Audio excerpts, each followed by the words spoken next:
Speaker sir, सबसे पहले मैं आपका धन्यवाद करना चाहता हूं कि आपने मुझे लोकसभा में रीइंस्टेट किया।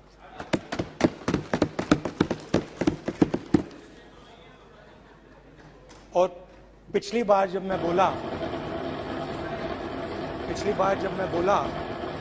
तो शायद मैंने आपको थोड़ा कष्ट भी पहुंचाया, क्योंकि मैंने इतनी जोरों से अदानी जी पे फोकस किया कि जो आपके सीनियर नेता हैं शायद उनको थोड़ा कष्ट हुआ। तो वो जो उनको कष्ट हुआ,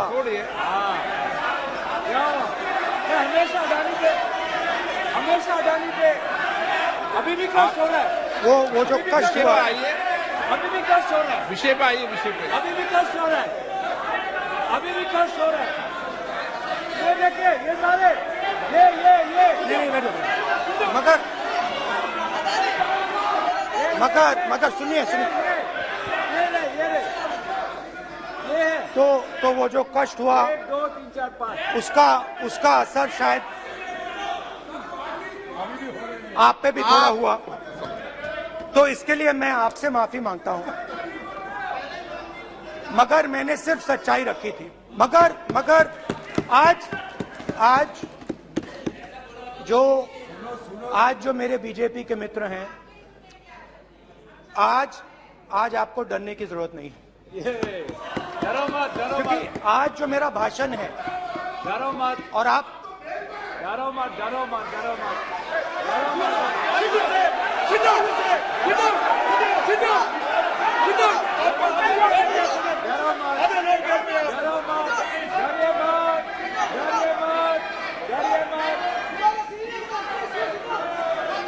स्पीकर सर, अरे बैठ जाओ। ब्रदर तो आज कोई घबराने की जरूरत नहीं है। आज मैं अपना भाषण, मेन जो भाषण है वो अदानी जी पे नहीं बोलने जा रहा हूं।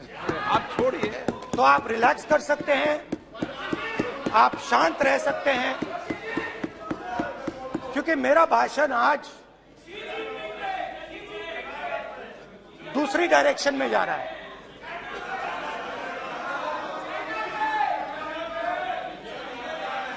रूमी ने कहा था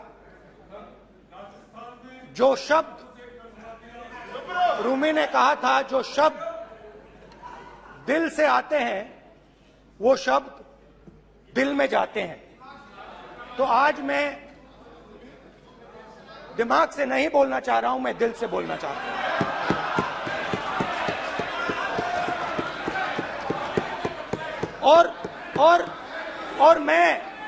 और मैं आज आप लोगों पर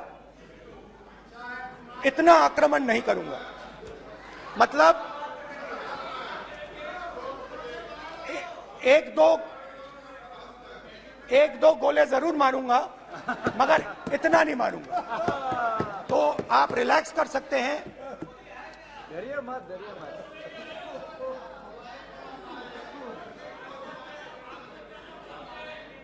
अरे रक्षा मंत्री जी आज संभाल लेंगे आप लोग।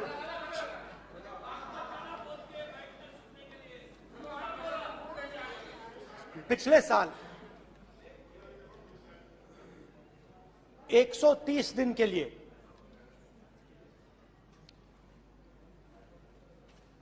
मैं भारत के एक कोने से दूसरे कोने तक गया। अकेला नहीं, बहुत सारे लोगों के साथ।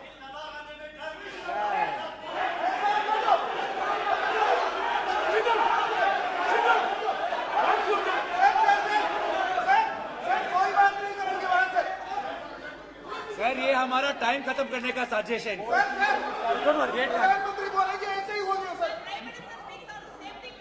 सारे समाज निकल जाए जबरदस्ती समुद्र अधीर अधीर अधीर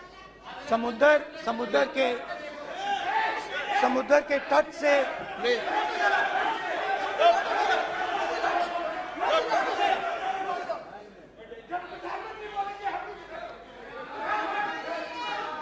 माननीय सदस्य प्लीज प्लीज ऐसे धमकाने का बात की मत बोलो यहाँ पे। यहाँ पे बोलिए, आप उधर भी हाँ बोलिए। प्लीज। मैं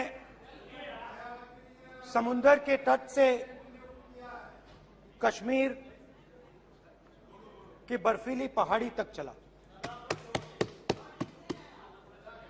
नहीं, लद्दाख को मैंने नहीं छोड़ा। यात्रा अभी खत्म नहीं हुई है, यात्रा जारी है और जरूर लद्दाख आएंगे, घबराइए मत। बहुत सारे लोगों ने मुझसे पूछा यात्रा के दौरान, यात्रा के बाद कि राहुल तुम क्यों चल रहे हो, क्या तुम्हारा लक्ष्य क्या है, कन्याकुमारी से कश्मीर तक क्यों जा रहे हो। और जब वो मुझसे पूछते थे, शुरुआत में मेरे मुंह से जवाब नहीं निकलता।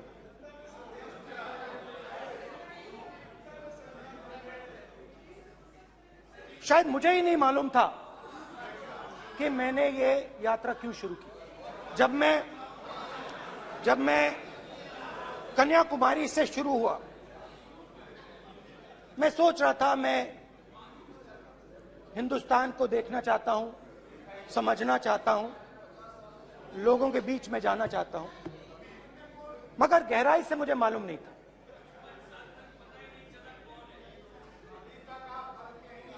थोड़ी देर में मुझे बात समझ आने लगी।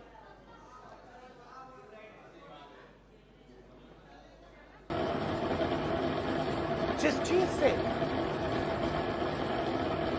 मुझे प्यार था, जिस चीज के लिए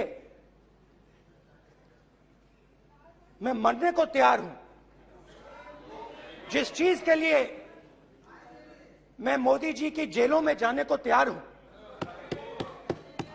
जिस चीज के लिए मैंने 10 साल हर रोज गाली खाई, उस चीज को मैं समझना चाहता था। ये है क्या जिसने मेरे दिल को इतनी, भाई आप रनिंग कमेंट्री बंद करो, नहीं तो हम भी चालू करेंगे। सुनने का अपने धैर्य रखो। जिस चीज ने मेरे दिल को इतनी मजबूती से पकड़ रखा था, उसको मैं समझना चाहता। शुरुआत में जैसे मैंने शुरू किया, सालों से मैं हर रोज 8-10 किलोमीटर दौड़ता हूं, तो मेरे दिमाग में था कि अगर मैं 10 किलोमीटर दौड़ सकता हूं तो 25 किलोमीटर चलने का क्या मतलब, कोई बड़ी बात नहीं। ये मैंने सोचा था। आज मैं उस भावना को देखूं तो वो अहंकार था कि मैं ये कर सकता हूं, ये कुछ नहीं है।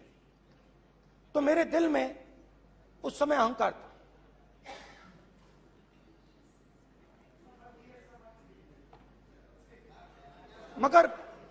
मगर भारत अहंकार को एकदम मिटा देता है, 1 सेकंड में मिटा देता है। तो हुआ क्या, 2-3 दिन में मेरे घुटने में दर्द शुरू हो गया। पुरानी इंजरी थी और जबरदस्त दर्द। हर रोज मैं उठूं और मेरे घुटने में दर्द, हर कदम में दर्द। तो पहले 2-3 दिनों में जो अहंकार था, जो मतलब भेड़िया जो निकला था, वो चींटी बन गई एकदम। जो हिंदुस्तान को अहंकार से देखने निकला था, वो पूरा का पूरा अहंकार गायब हो गया। और रोज मैं डर डर के चलूं कि क्या मैं कल चल पाऊंगा। ये मेरे दिल में डर था। और जब भी ये डर बढ़ता था, कहीं ना कहीं से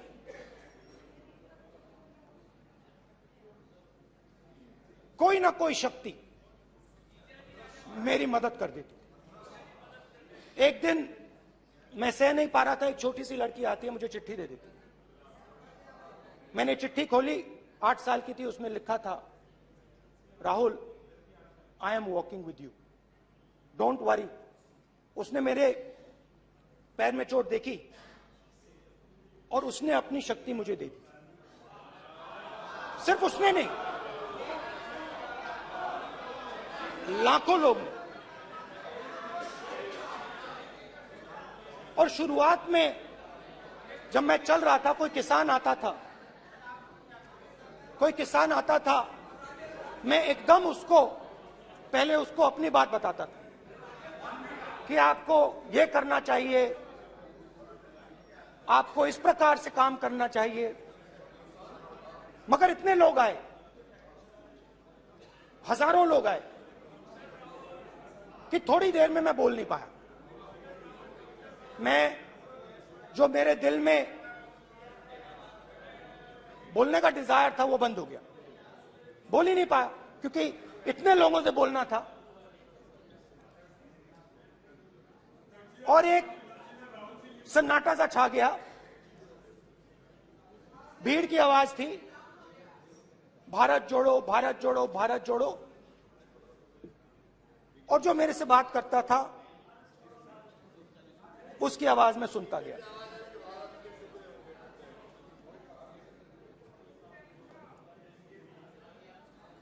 हर रोज सुबह 6 बजे से रात 7-8 बजे तक आम आदमी, गरीब, अमीर, बिजनेसमैन, किसान, मजदूर, सबकी आवाज।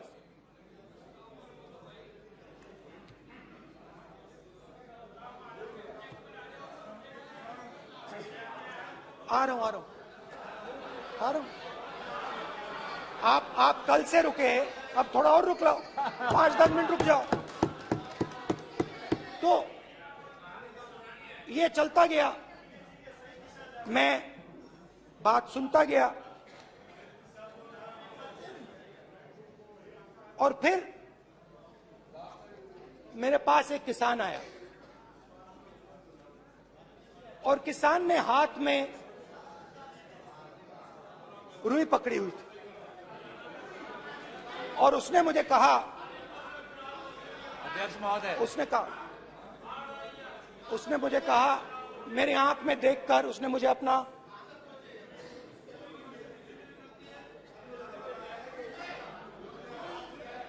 वो रुई का बंडल दिया, और उसने कहा, राहुल जी, यही बचा है मेरे खेत का, यही बचा है, और कुछ बचा नहीं है। मैंने उससे, जो मैं नॉर्मली सवाल पूछता था, भैया आपको बीमा का पैसा मिला, वो पूछा, बीमा का पैसा मिला, वो पूछा। और किसान ने मेरा हाथ पकड़ा। किसान मुझे कहता है कि नहीं राहुल जी, मुझे बीमा का पैसा नहीं मिला, हिंदुस्तान के बड़े उद्योगपतियों ने वो मुझसे छीन लिया। मगर इस बार बड़ी अजीब सी चीज हुई। जब मैंने किसान को देखा और वो मुझसे बोल रहा था, तो जो उसके दिल में दर्द था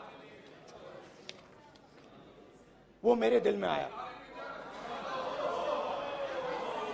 जो उसके आंखों में शर्म थी जब वो अपनी बीवी से बात करता था, वो शर्म मेरी आंखों में आई। जब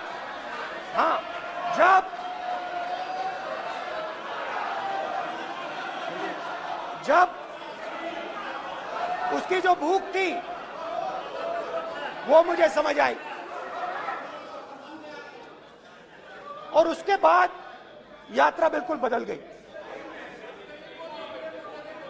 मुझे भीड़ की आवाज नहीं सुनाई देती थी, मुझे सिर्फ उस व्यक्ति की आवाज सुनाई देती थी जो मेरे साथ बात कर रहा था। उसका दर्द, उसकी चोट,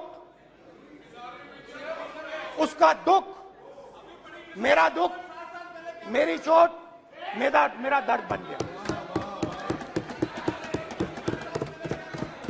समझने की कोशिश करो।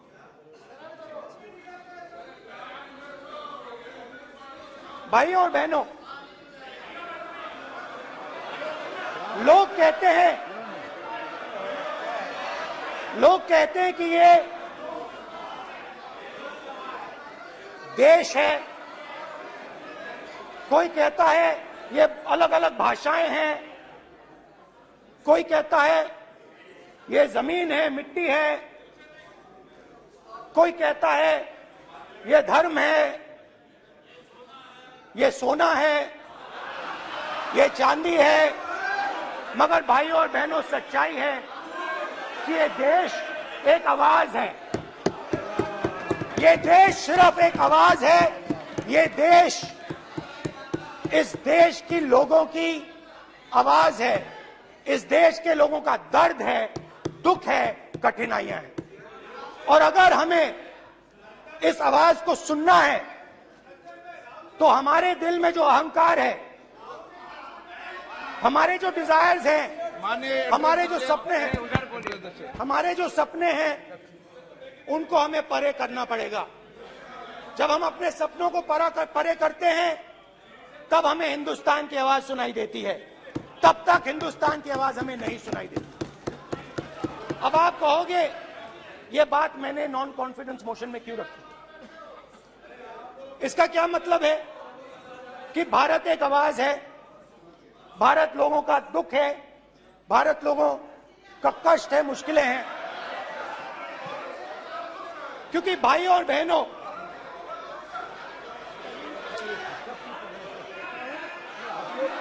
अध्यक्ष महोदय, अब पूरा सूद समेत जवाब तुमको मिलेगा। पूरा सूद समेत जवाब देंगे सर। फिर आप हमें मत रोकेगा सर। अध्यक्ष महोदय, फिर आप हमें मत रोकेगा सर। आप हमें मत रोकेगा फिर। आप हमें मत रोकेगा। आप हमें मत रोकेगा फिर। आप हमको मत रोकेगा सर। हम सब देख रहे हैं, सब सुन रहे हैं, आप हमको फिर मत रोकेगा सर। तो स्पीकर सर, भारत एक आवाज है। भारत इस देश के सब लोगों की आवाज है। और अगर हम उस आवाज को सुनना चाहते हैं, हमें अहंकार को, नफरत को मिटाना पड़ेगा। स्पीकर सर, कुछ ही दिन पहले मैं मणिपुर गया। हमारे प्रधानमंत्री नहीं गए, आज तक नहीं गए, क्योंकि उनके लिए मणिपुर हिंदुस्तान नहीं है।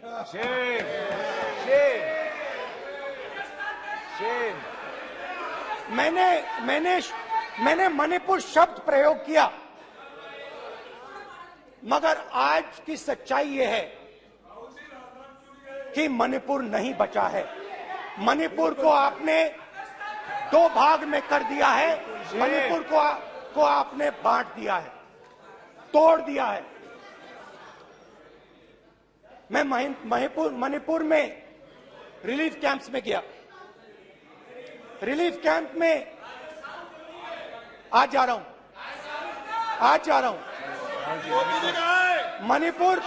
मणिपुर में रिलीफ कैंप में मैंने महिलाओं से बात की।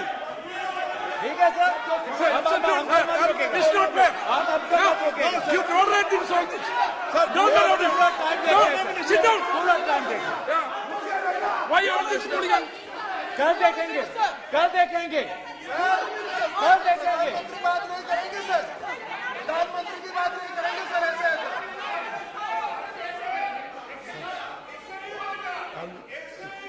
सूद समय मैं जवाब मणिपुर देने का गया और मणिपुर के कैंप्स में मैंने महिलाओं से बात की, बच्चों से बात की, जो हमारे प्रधानमंत्री जी ने आज तक नहीं किया। एक महिला मुझे कहती है, मैंने उनसे पूछा, बहन क्या हुआ आपके साथ? What's this? एक एक मंत्री बोल रहे हैं, कल आप बोले एक एक मंत्री खड़े होके बोल रहे हैं, एक एक मंत्री खड़े होके ऐसे कर रहे हैं, एक एक मंत्री खड़े होंगे तो पूरे सांसद खड़े होंगे यहाँ पे, पूरे सांसद खड़े होंगे यहाँ पे, बैठे नहीं है चुपचाप करने का, पूरे सब खड़े होंगे, पूरे सब खड़े होंगे। कल कांग्रेस पार्टी ने पूरा देश खड़ा होगा आपके खिलाफ, तो पूरा देश कल आपके खिलाफ खड़ा होगा।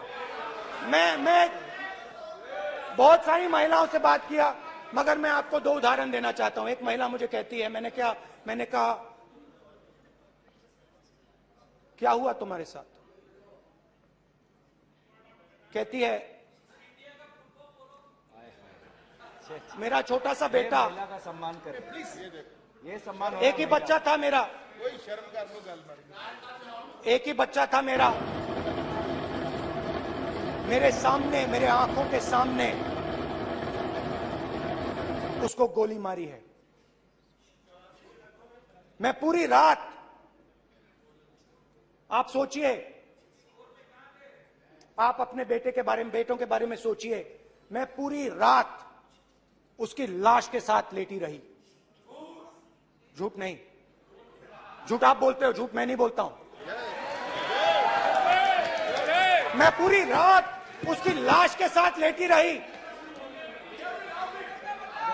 और फिर मुझे डर लगा, मैंने अपना घर छोड़ दिया, जो भी मेरे पास था वो मैंने छोड़ दिया। मैंने उनसे पूछा, कुछ तो लाई होगी? कहती है, नहीं, सिर्फ मेरे जो कपड़े हैं ये मेरे पास हैं। और फिर इधर उधर ढूंढती है और एक फोटो निकालती है और मुझे कहती है, यही मेरे पास अब बची है।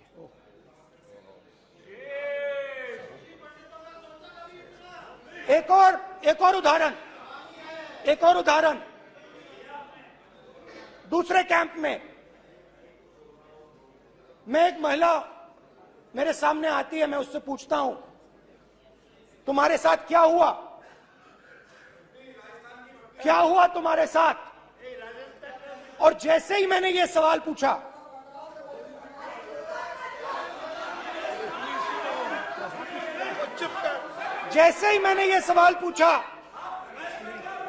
आप महिला का दर्द नहीं सुन सकते, महिला का दर्द नहीं सुन सकते, महिला का दर्द सुनने का आपका धैर्य नहीं है, महिला का दर्द नहीं सुन सकते, महिला का दर्द नहीं सुन सकते। जैसे ही मैंने उससे ये सवाल पूछा, बैठो, जैसे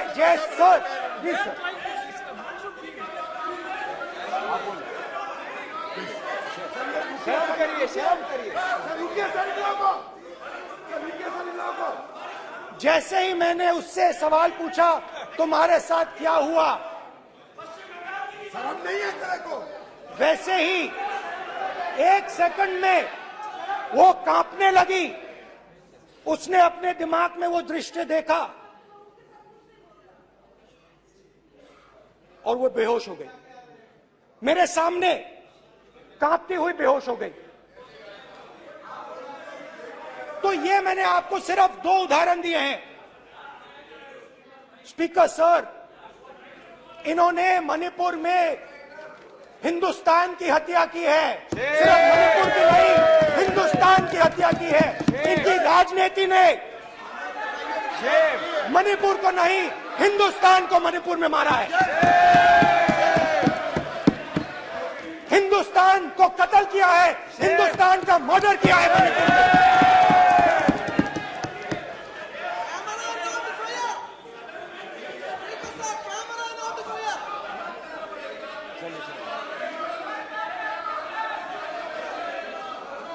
अरे 2 भाग किए हैं, शराब करिए जी।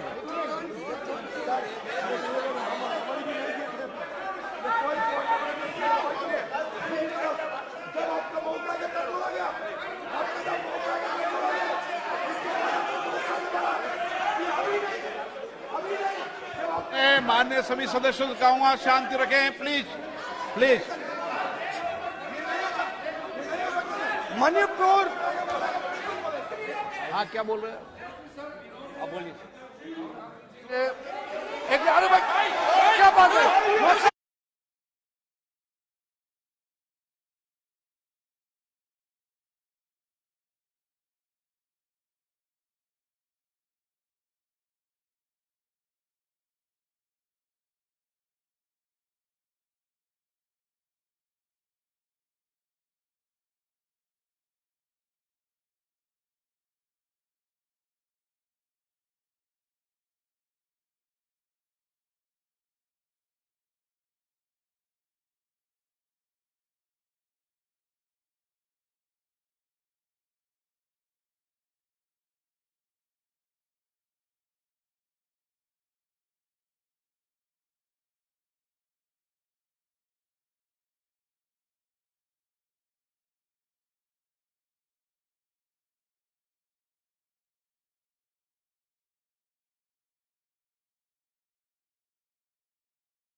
सारा कांग्रेस पार्टी की वजह से जमा हुआ है।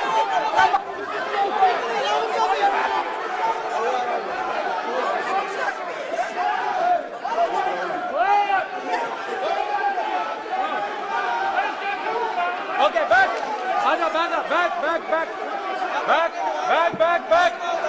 हेमंत, सबको पीछे ले आओ। बैक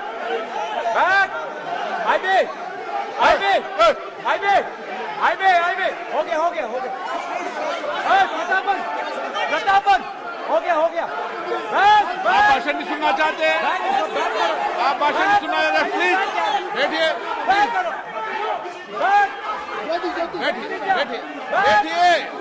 प्लीज बैठिए,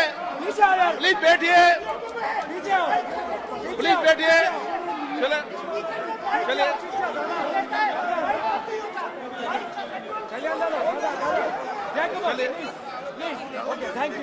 थैंक यू।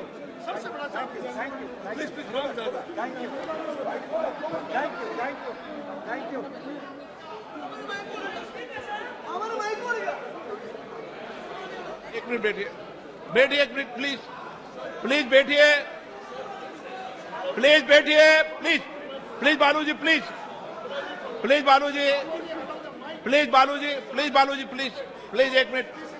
एक मिनट प्लीज बैठिए। माननीय सदस्यगण, ऐसे नहीं सकते। जिस तरीके का व्यवहार आप टेबल पर आकर कर रहे हैं, इस तरीके से सदन नहीं चलेगा। ये तरीका ठीक नहीं है। जब मैंने किसी को कहा है तो कहा है, ऐसा सदन नहीं चलेगा। सदन नहीं चलाना चाहते अलग बात है, आप अपनी बात कहिए। गलत तरीका ये, नो, ऐसा सदन चलने वाला नहीं है। जो माननीय सदस्य टेबल पर आए उनके खिलाफ कार्रवाई होगी। प्लीज बैठिए, आप भी बैठिए। माननीय मंत्री जी, प्लीज बैठिए। भारत सदन है, माता, प्लीज बैठिए। भारत माता, प्लीज बैठिए। Please brother. मैं बहुत शांति से सुन रहा हूं, इसका तरीका ये नहीं है उचित हो कि आप टेबल पर आए। नहीं, गलत तरीका ये। आप जैसे मैंने माननीय sir please please brother please भैया पानी ले। जैसे मैंने भाषण के शुरुआत में बोला, भारत एक आवाज है, भारत हमारी जनता की आवाज है, दिल की आवाज है। उस आवाज की हत्या आपने मणिपुर में की। इसका मतलब भारत माता की हत्या आपने मणिपुर में की।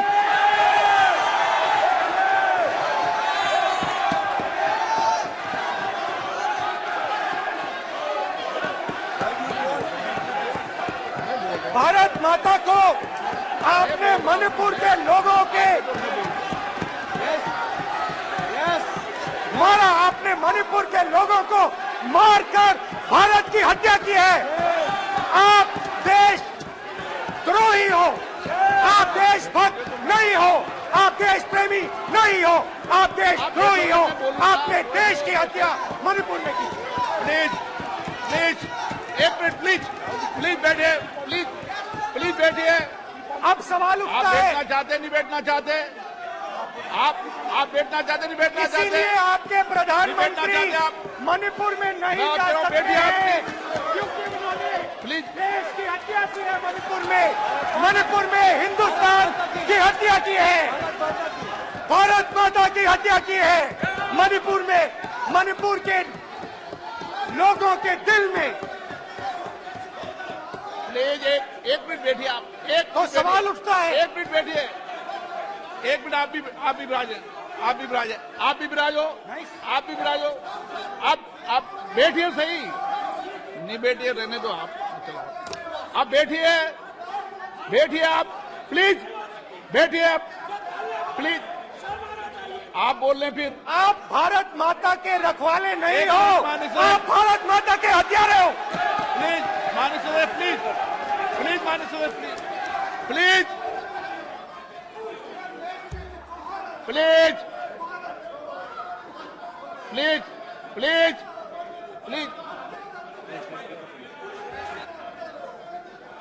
देखिए माननीय सदस्यगण, प्लीज माननीय सदस्यगण, भारत मां हमारी मां है, हमें सदन में बोलते समय संयम बरतना चाहिए। मेरा अपनी मां की हत्या की बात कर रहा हूं, मैं मणिपुर में अपनी मां की हत्या की बात कर रहा हूं, मैं आदर से बोल रहा हूं। आपने मेरी मां की हत्या की मणिपुर में। एक मेरी मां यहां बैठी है, दूसरी मां को आपने मणिपुर में मारा है।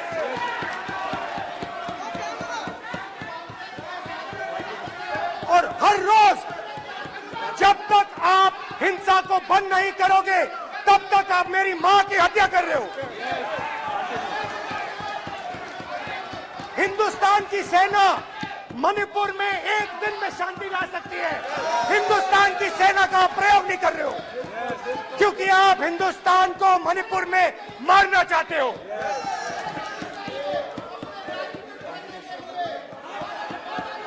तो अगर नरेंद्र मोदी जी हिंदुस्तान की आवाज नहीं सुनते हैं, अगर हिंदुस्तान के दिल की आवाज नहीं सुनते हैं, तो किसकी आवाज सुनते हैं?